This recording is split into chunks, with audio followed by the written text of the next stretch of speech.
Mae'r cwestiwn yn dweithio ni bod y pwyntiau A B ar lawr llorweddol.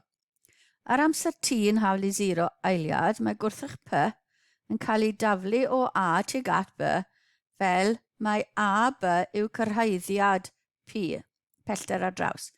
Y biannau taflu yw 24.5 metr yr eiliad i gyfeiriad sydd 30 gradd uwchben y llorwedd. Cyfrifwch cyrhaeddiad A B y gwrthrych P. Felly newn ni hwnna i ddechrau. Felly dyma lun o lwybr y gwrthrych P. Mae'n cael ei daflu o pwynt ar ochr gwylod chwith ar ongl 30 gradd i'r llorwedd a'r biannau 24.5 metr yr eiliad. Felly dyna'r llwybr bydd e'n teithio, y llwybr coch yna. A ni angen dod o hyd i gyrhaeddiad A i B. So dyna a dyna B, a'r pwynt yr gwrthrych P yn cael ei daflu fel bod e'n cyrraedd y pwynt B. A ni angen y pellter ar draws. Nawr cyn i ni ddod o hyd i'r pellter ar draws, achos ar draws does dim cyflymiad, mae A yn 0. Felly mae angen i ni ddefnyddio'r cydran fertigol. Os chi'n cofio, chi'n fod cydrannu 24.5 i gydran llorweddol a un fertigol. A ni'n mynd i ddefnyddio'r cydran fertigol i ddod o hyd i'r amser tan bod P nôl ar y llawr eto. Felly, ar draws 130 gradd sydd dyn ni yn agos i'r llorwedd, mae 24.5 cos 30 dyn ni yn mynd ar draws yn agos i'r 30. 24.5 yw'r hypotenuse, a wedyn bydd y sain, fel bydde fe gyferbyn fan hyn, mae 24.5 sain 30 yw'r cydran fertigol. Felly, defnyddio'r fertigol, gyda yw yn hawl i 24.5 sain 30, sy'n 12.25 yn gywir, ac mae sain 30 yn hanner, felly mae hwnna'n gywir, dwi ddim wedi talgrynu. Mae A yn minus 9.8, achos ni'n mynd lan, mae disgyrchu mae'n tynnu nôl lawr. Mae S y dadleoliad, achos bydd ni'n nôl i'r llawr, bydd y dadleoliad o'r cychwyn yn 0. Ni'n defnyddio'r fertigol, a ni angen dod o hyd i'r amser tan bod y gwrthrych nôl ar y llawr. Felly, defnyddio'r hafaliad S yn hawl i yw ta plus hanner a ta disgwario. S yn 0, i bedol yn 12.25, ta ni angen dod o hyd iddo. Hanner a yn minus 4.9 a ta sgwar.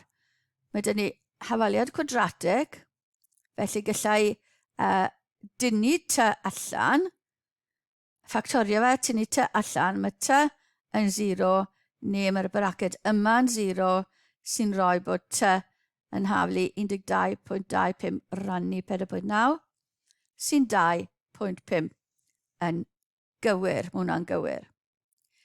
Felly, ni wedi dod ar hyd yr amser, tan bod e'n ôl yn 0, defnyddio mudiant ar draws nawr. Gallwn ni naill ddefnyddio biannedd yw pellter dros amser, neu defnyddio ni'r hafaliadau hafaliadau yma i chi gael gweld bod yr un ateb yn dod mas.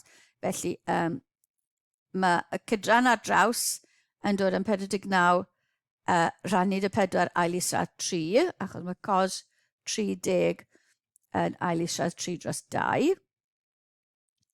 Felly defnyddio'r un hafaliad, ond tro yma mae A yn 0, felly mae fe yr un peth a pellter yw y biannedd lluosi amser. Felly chi'n gweld bod ni'n cael yr un peth trwy ddefnyddio'r hafaliadau swfat neu gan bod A yn 0 bod ni'n gallu defnyddio biannedd yw pellter dros amser. Felly, hwnna yn dod yn hafelu 53.04 metr. Felly y pellter ar draws yn 53.04. Mae hwnna wedi talgrynu. Felly dyw hwnna ddim yn gywir. Felly os ni angen defnyddio hwn eto, mae rhaid ni bod yn ofalus bod ni'n defnyddio'r ateb cywir, nid y talgryniad. Rhaid, mlaen I B. Ar amser t'n hafel 1 eiliad, mae gwrthrych Q yn cael ei daflu o B, sef lle mae A yn glanio, lle mae P yn glanio. Tuag at A gyda'r un bianedd taflu 24.5 ac I gyfeiriad sydd hefyd 30 gradd uwchben y llorwedd. Ond mae'n mynd tuag at A, felly mae fe'n mynd I ddilyn yr un llwybr. Mae P yn mynd I ddilyn y llwybr yna, a mae Q yn mynd I ddilyn y llwybr yna. Mae'n mynd I ddilyn yr un llwybr gan bod y bianedd cychwynnol a'r ongl yn gyfartal. Dargafyddwch pa uchder uwchben y llawr mae P a Q yn gwrthdaro. Right, mae gyda ni, dwedwn ni bod nhw'n gwrthdaro yn y pwynt C. Felly ar draws mae gyda ni x1 a x2 ar gyfer Q. Felly mae Q yn cymryd llai o amser. Mae P wedi teithio muned, eiliad tan bod Q yn cael ei daflu. Felly mae P yn mynd I deithio fwy na Q cyn bod nhw'n gwrthdaro. Felly, os defnyddio ni dim ond ar draws, chi'n gallu defnyddio eich lan hefyd, a newn ni hwnna nes ymlaen. So, defnyddio ni dim ond ar draws, felly bianedd yw pellter dros amser. Ar gyfer P, cydran ar draws yw 12.25 eilistrad 3 fel o'r blaen. Yr amser tan I nhw gwrdd yw T a'r pellter yw x1. Ar gyfer, mae hwnna'n dod yn x1, felly pellter yw bianedd lluosi amser, felly 12.25 eilistrad 3 lluosi T.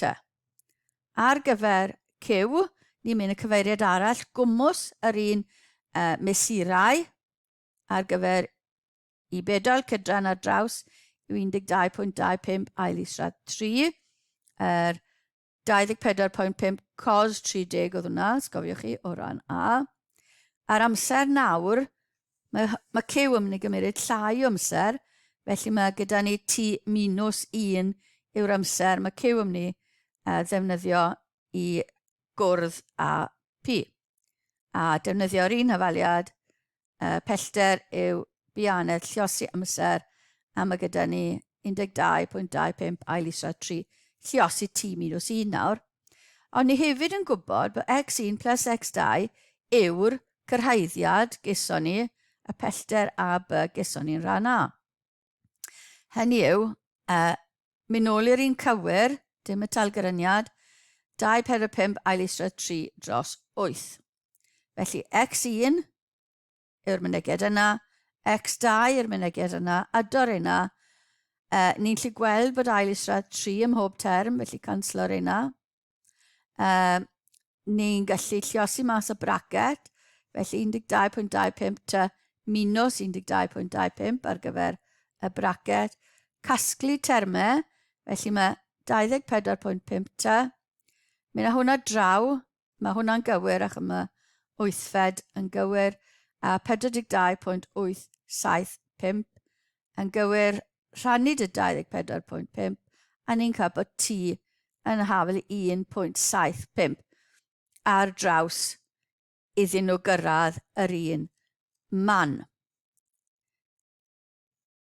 Cymeryd I fyny nawr gyda T yn 1.75, unrhyw un o'r rhain, cymeryd P, felly 12.25 lluosi 1.75 minus hanner A, sef minus 4.9 lluosi 1.75 wedi sgwario, sy'n dod yn 6.4312 sy'n tua 6.43 metr uwch ben y llawr lle maen nhw'n gwrthdaro.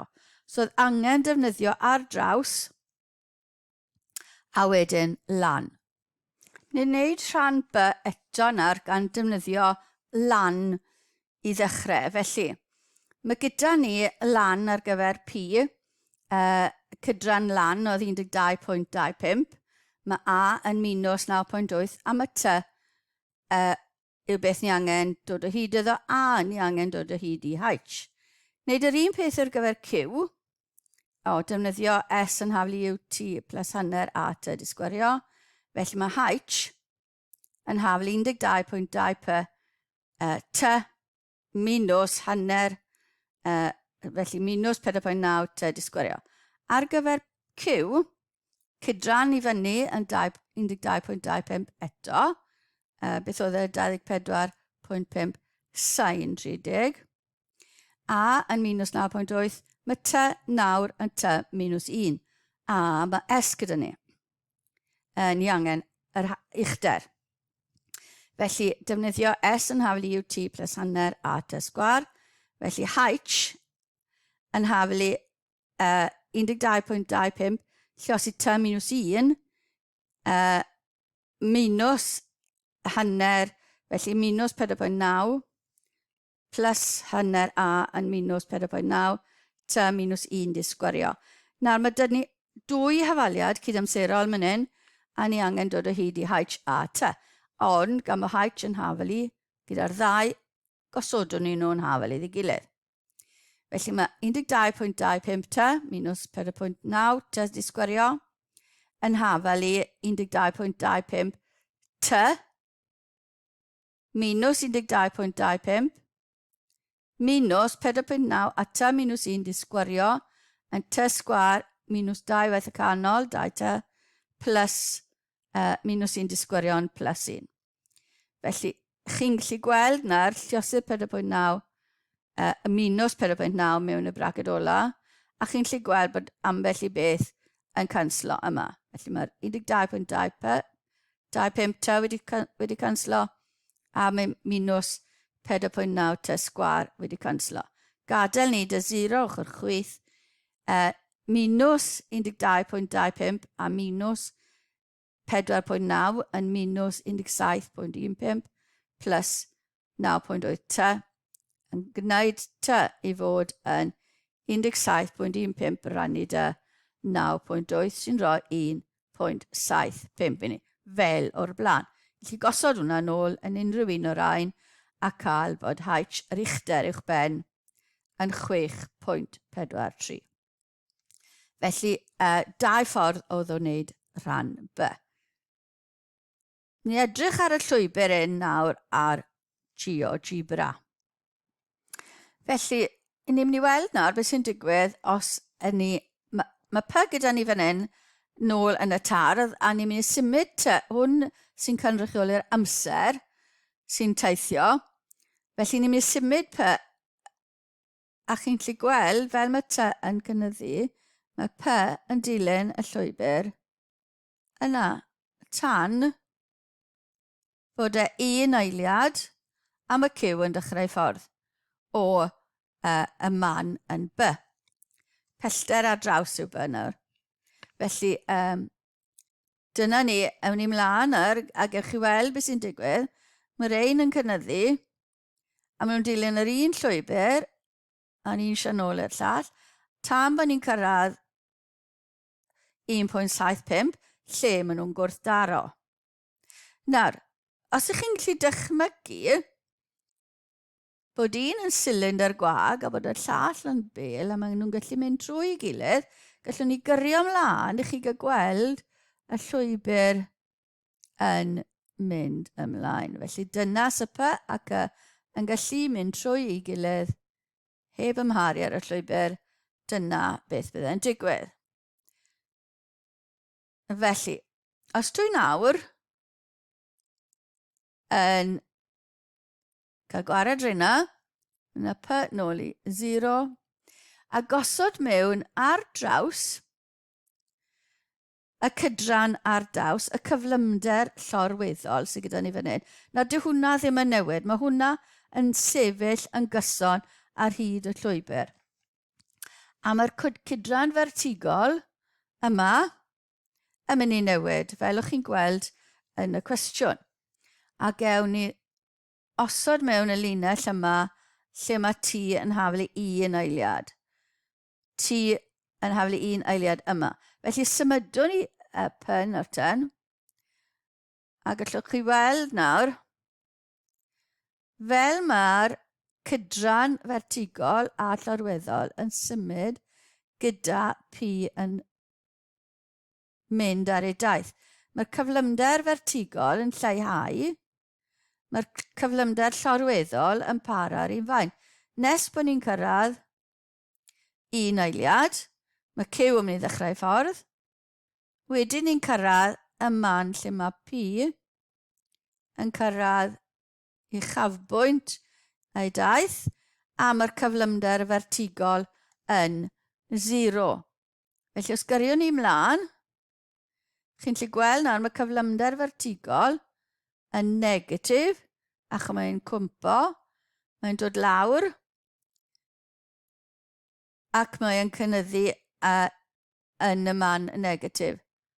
Nes bod e'n cyrraedd nôl i'r llawr lle mae S yn mynd i fod yn 0.